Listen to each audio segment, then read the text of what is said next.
Hey friends, I just stopped in to talk about this 13-year-old girl who was just charged with murder. Apparently, her mother gave her a knife and she took that knife out and took it with her to a fight. Um, Apparently, from the the media in Chicago, this happened on the south side of Chicago. There was going to be a fight, and I guess the little girl, told her mother about it. The 13-year-old girl told her mother about it, and her mother gave her a knife to take to this fight. Okay, and from what they say, they believe the fight may have been over a boy. Now, the little girl that she was fighting was 15 years old, and the 13-year-old in that fight stabbed the 15-year-old in the chest, and the 15-year-old later died in the hospital. She was taken to a local hospital in critical condition, and eventually she died. Now, the 13-year-old and her mama are both behind bars. The little girl is being charged as a juvenile. She doesn't have a record. And the mother, I guess they arrested her because she provided the weapon that was used in the murder. The other little girl that was 15, and I'm looking over here because I have some notes, but the other little girl that was 15, her name was DeKayla Dansbury. They say she was an honor roll student. She ran track. This child had a 3.7 grade point average. I just think this story is so sad. Um, for that mother to know that her daughter was going to be in a fight and then provide her with a knife, knowing or at least thinking that there may be a chance that her child would use it, is inexcusable. Let me just tell you something. When I was a young teenager from the age of about 12, 13, I was teased and bullied ridiculously. I mean, teased every day of my life. Um, as I mentioned in a previous video, I'm just under 5 feet tall. At the time, I probably was weighing about 80 pounds. Um, and what I was teased about, because back then I wore glasses, and my glasses were really thick. Back then we didn't have the lenses that you can make thinner, slimmer. So I had thick glasses, and kids would tease me, and my last name is Pugh, and they would bully me and tease me, bully me relentlessly. But I was the type of child that I went home, I told my parents, and they kind of knew what was going on. I had friends, but I was bullied. Um, and I remember I would talk to my uncles, and, my grandmother would talk to me about being bullied. And my uncles taught me how to fight. And I remember my one uncle telling me, because I have two brothers, he would always say, "You're always around here tussling with your brothers. You know how to fight. You just don't know that you know how to fight." So what he did is he was like, "You're little. You can't let them hit you first, because if they hit you first, you may not get a chance to hit again." So he gave me some little techniques. I mean, he wasn't out having me box, or he just told me, "Don't let them hit me first." And once I hit him, he was like, "Just Rochelle, just go crazy on them. And just don't let anyone whoop you up." I was never given like a weapon or anything. I remember my grandmother, it was this one particular girl that used to bother me all the time. And um, my grandmother had gotten wind of it. And my grandmother is another little shorty like I am. And my grandmother told me about when she was younger being picked on too. And my grandmother told me that, and I think this is so funny, she said she took a sock and put a bar of soap in it. And I guess grandma had like some noon chucks and was like chucking up. So And she said the reason why you use a bar of soap is because, like, if it's something ever happened, I guess you get in trouble after you done noon chuck somebody and fuck up. You can take the bar of soap out and it's just a sock and a bar of soap. And it wouldn't cause a whole bunch of damage. It'd slow somebody down. Like if you're backing up and they coming at you, you can noon chuck the shit out of them. So I was like, no, I'm not gonna do that. I got a book bag. By the time I get this damn bar of soap and this sock out my book bag, this girl that used to always pick on me be done whoop my ass. So I remember one day I was coming home from school and she was just picking with me. Like she was pushing me, like walking behind me, pushing me, and I'm just walking ahead, kids all behind me laughing and stuff, and I'm just walking ahead. She's pushing me. Eventually, I walked faster than the group, and as I was walking home, I got to thinking.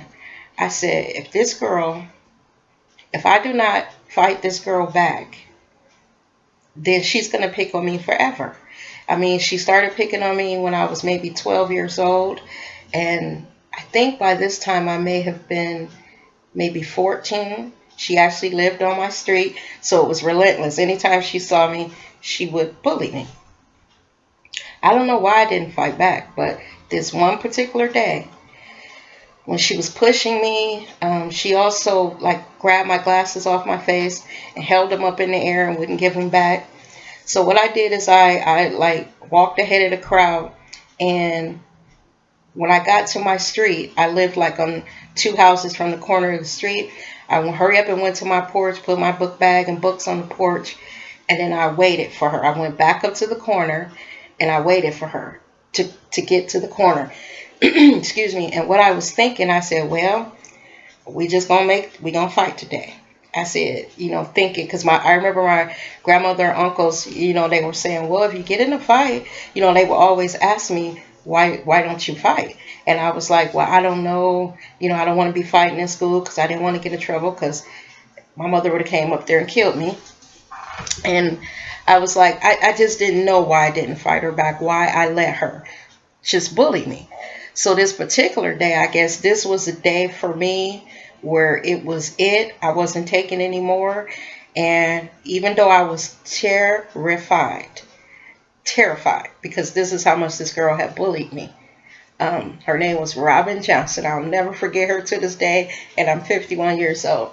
But I remember waiting on the corner for her to get to our street, and I could see her coming, and I was like, well, she might whoop my ass.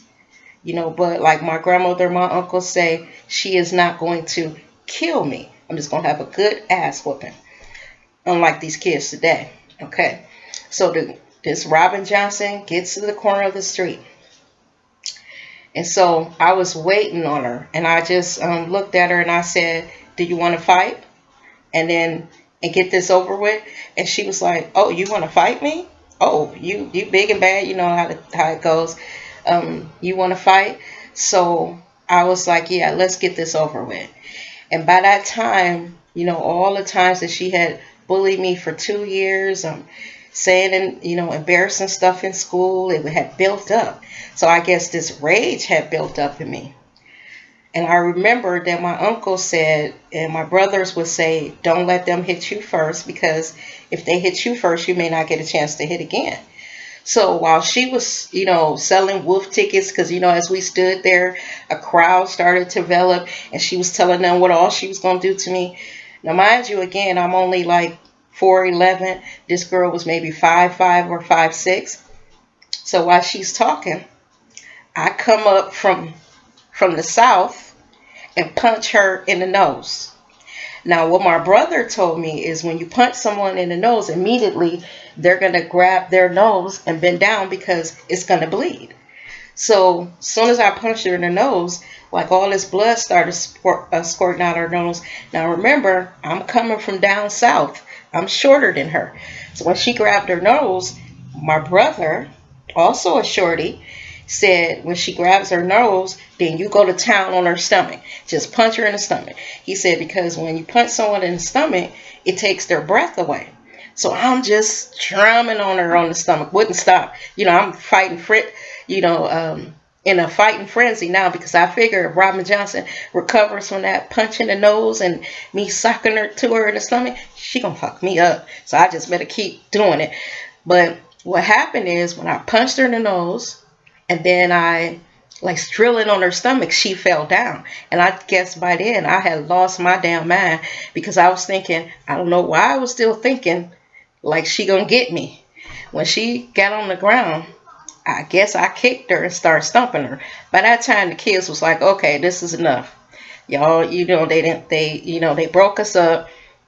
So I'm still standing there like waiting for her to retaliate. Oh my God. So she grabbed her nose and she realized that her nose was like, because at that time it was like running like a faucet.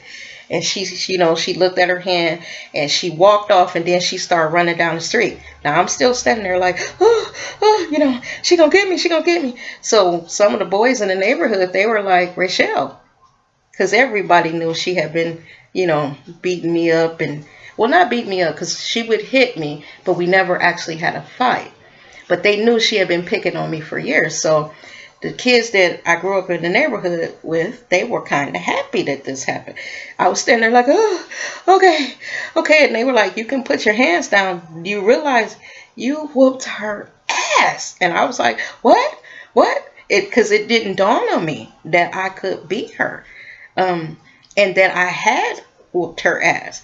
So, after that, I will say she never messed with me again. Literally, I went from one day being bullied to no end with her and her group of cronies, her little sidekicks, because not only did she bully me, but the girls that she hang with started bullying me. I went from literally one day being bullied by damn near everybody in the 8th grade to the next day word got around that I had whooped one of the biggest bullies in our school's ass. And my bullying days were over. After that, I started saying to myself, you know what? I'm not the type that's quick to fight, but if you back me in a corner, I'm going to figure out a way to come out of that corner because I refuse to be letting somebody bully me. The difference between these kids and today and, when we were younger, we didn't kill each other. You had a beef with a neighborhood bully. You might have got bullied for a little while. Eventually there was a fight. Somebody got their ass whooped and it was over. Even to like if you battle, because I remember even younger having kids that me and my siblings, we hated those kids and those kids hated us. And we would have like this summer, we would beat them up and maybe next summer they would beat us up. And then, the following summer we would be friends. And then the next summer we had another beef and we, back and forth, back and forth. But when we were kids, we were kids. We did the things that kids do. When we were kids, kids weren't killing each other, not like this stuff now. We had fights, and we had disagreements, we settled it. We weren't going to school shooting up people.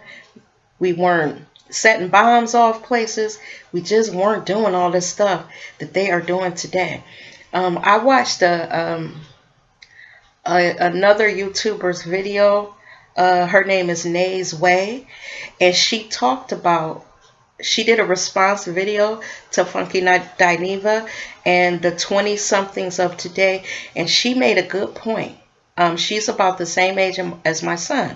She said, if this generation, the 20-somethings of today, are fucked up, then it's our fault because we raised them.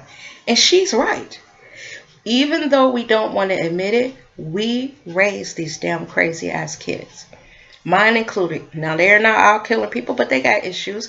And when I look back and I could be honest with myself as a mom, I can say I made some mistakes. Kids don't come with directions. You pop them out and you learn on the job. And the way I was raised, I tried to raise my children the same way I was raised because I think my parents did a good job raising me. We had consequences, rules, chores, the whole nine. The old-fashioned way of raising kids. But when I was watching Nay's Way, she was getting angry and she said sometimes older folks don't remember what it's like to be young and we got all this advice. She's right. She's right. We do. So that's why when I talk to my kids, I first tell them a story of, when I was younger, how I did something stupid and how, in the end, the consequences for me not making wise decisions when I was younger. As parents, we got to do better because this generation, if you're in your 40s, 30s in some cases, because this was the mother that gave the child the knife, she was 35 and her daughter was 13. So if we're the parents of this generation, we are in our late 30s, early 40s, 50s, whatever. If these kids are messed up, we did it. It is we're you can't spank them nowadays. My kids got spanked. It's not like it was going to kill them. And it's so much that you can't do that the law says that you can't do. But in doing that, and them watching all this violence on TV, them going to school and they can't, teachers have no power anymore. They go out in the world and they're not respectful to older people. I remember if you were on the bus or you were in a room and an older person came into the room and there was no way you were going to have that older person stand while you sat in a seat. If it was a young guy, I remember teenage boys would get up and let a woman sit down. It was just a common courtesy. We were taught to respect our elders. We were taught rules, consequences. We were taught that sometimes, just try to work things out. It's not all about fighting. It's this, that, and another. But these kids today, they are just ferocious. They are killing, bombing, raping. It's just a bunch of craziness. I just wanted to come in here and find out if y'all had heard about this little 13-year-old girl stabbing that 15-year-old to death. And her mama gave her the knife that ended up stabbing that other child.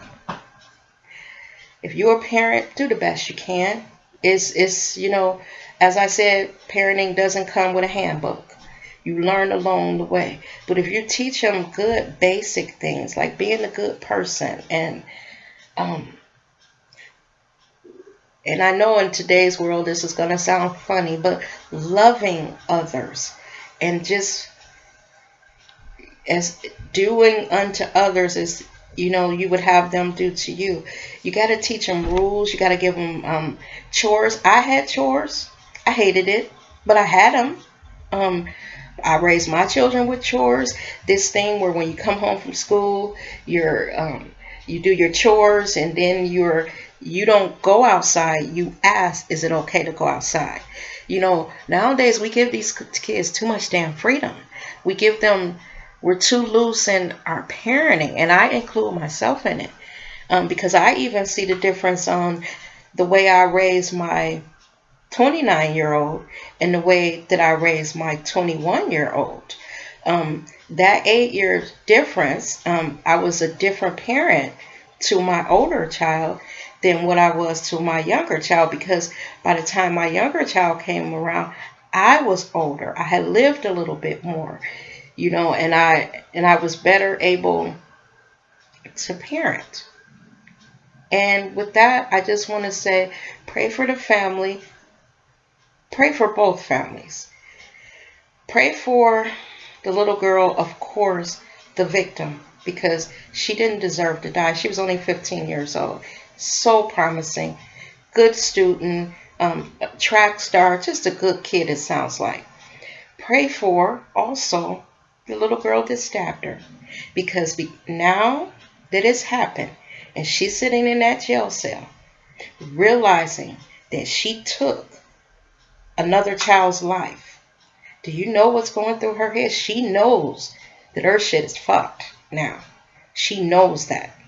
She's not old enough to know that the extent of what her punishment is going to be and how that's going to affect her rest of her life. But she now knows, I killed someone. I am in jail. My mama in jail. We done fucked up. This other girl is really dead. We got to do better. I'm done raising mine, and I trust you. Trust me when I say neither of mine would hurt a fly. Sometimes they are too good to friends and people out there, and they get ran over. And those are some of the things that when I look back, I said, well, I told them this lesson good, but maybe I shouldn't have told them to be so nice, because they both get ran over. Some of their friends take advantage of them, but eventually life will teach them how to deal with that too. So with that said, I say so long. If you like the video, please like, comment, or subscribe, and subscribe. Have a great day. Bye-bye.